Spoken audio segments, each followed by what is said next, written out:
ಸಂಸತ್ ಕ್ರೀಡಾ ಮಹೋತ್ಸವಕ್ಕೆ ಬೆಂಗಳೂರಿನಲ್ಲಿಂದು ಕೇಂದ್ರ ಸೂಕ್ಷ್ಮ ಸಣ್ಣ ಮತ್ತು ಮಧ್ಯಮ ಕೈಗಾರಿಕೆ ಹಾಗೂ ಕಾರ್ಮಿಕ ಮತ್ತು ಉದ್ಯೋಗ ಖಾತೆ ರಾಜ್ಯ ಸಚಿವೆ ಶೋಭಾ ಕರಂದ್ಲಾಜೆ ಚಾಲನೆ ನೀಡಿ ಧ್ವಜಾರೋಹಣ ನೆರವೇರಿಸಿದರು. ಈ ವೇಳೆ ರಾಜ್ಯಸಭಾ ಸದಸ್ಯ ಲಹರ್ ಸಿಂಗ್ ಸಿರೋಯ ಸೇರಿದಂತೆ ಹಲವರು ಉಪಸ್ಥಿತರಿದ್ದರು. ಇದೇ ಸಂದರ್ಭದಲ್ಲಿ ಕ್ರೀಡಾ ಕ್ಷೇತ್ರದಲ್ಲಿ ಸಾಧನೆ ಮಾಡಿದ ಹಲವರನ್ನು ಸನ್ಮಾನಿಸಲಾಯಿತು. ಮತ್ತೊಮ್ಮೆ ಚಪ್ಪಾಳೆ ನೀಡೋಣ ಬಂಧುಗಳೇ. ಅರ್ಪಣೆ ಚಪ್ಪಾಳೆ ಮತ್ತೊಮ್ಮೆ.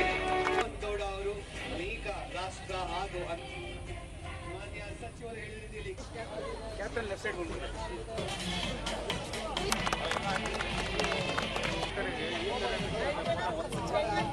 ಒಲಿಂಪಿಕ್ಸ್ಗೆ ಬಳಿಕ ಶೋಭಾ ಕರಂದ್ಲಾಜೆ 2036ರಲ್ಲಿ ದೇಶದಲ್ಲಿ ಒಲಿಂಪಿಕ್ ಕ್ರೀಡಾಕೂಟವನ್ನು ಆಯೋಜಿಸಲಾಗುತ್ತಿದ್ದು, ಮುಂದಿನ 10 ವರ್ಷಗಳ ಅವಧಿಯಲ್ಲಿ ದೇಶದಲ್ಲಿ ಪದಕ ಗೆಲ್ಲುವಂತಹ ಕ್ರೀಡಾಪಟುಗಳನ್ನು ನಿರ್ಮಾಣ ಮಾಡುವುದು ಸಂಸದ್ ಖೇಲ್ ಮಹೋತ್ಸವದ ಉದ್ದೇಶವಾಗಿದೆ.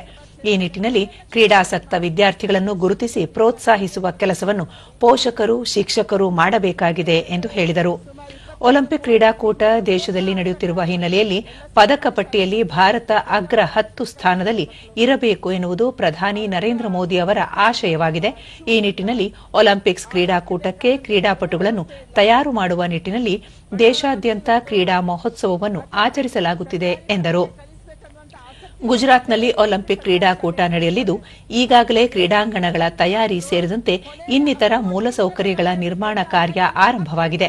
ಈ ಹಿನ್ನೆಲೆಯಲ್ಲಿ ಮುಂದಿನ 10 ವರ್ಷಗಳ ಅವಧಿಯಲ್ಲಿ ಉತ್ತಮ ಕ್ರೀಡಾಪಟುಗಳನ್ನು ತಯಾರು ಮಾಡುವುದು ಪ್ರಧಾನಿ ನರೇಂದ್ರ ಮೋದಿ ಅವರ ಉದ್ದೇಶವಾಗಿದೆ. ಹೀಗಾಗಿ ಕ್ರೀಡಾ ಕ್ಷೇತ್ರಕ್ಕೆ ಹೆಚ್ಚಿನ ಒತ್ತು ನೀಡಲಾಗುತ್ತಿದೆ ಎಂದು ಹೇಳಿದರು. ಒಲಿಂಪಿಕ್ಸ್ ಕ್ರೀಡಾಕೂಟದಲ್ಲೂ ಭಾರತೀಯ ಕ್ರೀಡಾಪಟುಗಳು ಹೆಚ್ಚಿನ ಪದಕ ಗೆಲ್ಲಬೇಕು ಎನ್ನುವುದು ಕೇಂದ್ರದ ಸಂಕಲ್ಪವಾಗಿದೆ. ಈ ನಿಟ್ಟಿನಲ್ಲಿ ದೇಶದಲ್ಲಿ ಒಲಿಂಪಿಕ್ಸ್ ಕ್ರೀಡಾಕೂಟ ಆಯೋಜನೆಗೆ ಮುಂದಾಗಿದೆ. 2028ರಲ್ಲಿ ಅಮೆರಿಕದಲ್ಲಿ ಕ್ರೀಡಾಕೂಟ ನಡೆಯಲಿದ್ದು, ಆನಂತರ 2036ರಲ್ಲಿ ಭಾರತದಲ್ಲಿ ಒಲಿಂಪಿಕ್ಸ್ ಕ್ರೀಡಾಕೂಟ ನಡೆಯಲಿದೆ. ಕ್ರೀಡೆಯಲ್ಲೂ ಯುವ ಸಮುದಾಯಕ್ಕೆ ಭವಿಷ್ಯವಿದೆ ಎನ್ನುವುದನ್ನು ತೋರಿಸುವುದು ಕೂಡ ಕೇಂದ್ರದ ಉದ್ದೇಶವಾಗಿದೆ ಎಂದು ಹೇಳಿದರು. ಓದು ನಮ್ಮ ಪೇರೆಂಟ್ಸ್ ಏನಂದ್ರೆ ಓದು A+ ತಗೋಬೇಕು, ಕ್ಲಾಸಲ್ಲಿ ಫಸ್ಟ್ ತಗೋಬೇಕು, ಇದಕ್ಕೆ ಕಾನ್ಸಂಟ್ರೇಟ್ ಮಾಡ್ತಾರೆ. ಆದ್ರೆ ಅವನು ಶಾರೀರಿಕವಾಗಿ ಕೂಡ ಫಿಟ್ ಇರಬೇಕು ಅನ್ನುವಂಥದ್ದನ್ನ ನಾವು ಯೋಚನೆ ಮಾಡಲ್ಲ. ನಮ್ಮ ಮಕ್ಕಳಿಗೆ ಪುಸ್ತಕ ಮತ್ತು ಮೊಬೈಲು ಇದ್ರ ಎರಡರಲ್ಲಿ ಇದಾವೆ. ಓದುವಾಗ ಪುಸ್ತಕ, ಓದದೇ ಇರುವಾಗ ಮೊಬೈಲು. ಅದಕ್ಕಾಗಿ ಇದರಿಂದ ಚೂರು ಆಚೆ ತಂದುಬಿಟ್ಟು ಶಾರೀರಿಕವಾಗಿ ಫಿಟ್ ಆಗಿರೋದಕ್ಕೆ ಮತ್ತು ಕ್ರೀಡೆಯಲ್ಲಿ ಕೂಡ ನಮ್ಗೆ ಭವಿಷ್ಯ ಇದೆ ಅನ್ನುವಂಥದ್ದನ್ನ ತೋರಿಸಬೇಕಾಗಿದೆ.